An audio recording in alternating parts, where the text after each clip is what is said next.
আসসালামু আলাইকুম এভরিওয়ান, আশা করি আপনারা ভালো আছেন। আমি ভালো আছি। আজকে আমরা English to Bangla sentence making শিখব। তাহলে একটা ওয়ার্ড দিয়ে প্রথমে শুরু করি, যেমন নাথিং দিয়ে কিছু বাক্য তৈরি করব।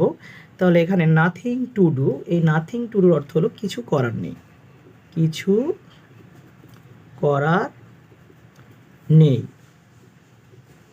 নাথিং টু সেই, তাহলে কিছু দেখার নেই, কিছু দেখার নেই।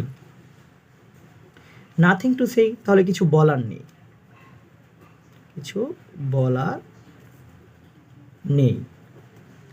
এরকম আরেকটি শব্দ দিয়ে তাহলে শিখি নো নিড। নো নিড দিয়ে কিছু বাক্য তৈরি করি আমরা।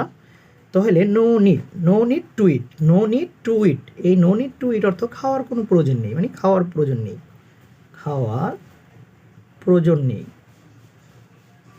প্রয়োজন নেই। তাহলে নো নিড টু সেই, বলার প্রয়োজন নেই,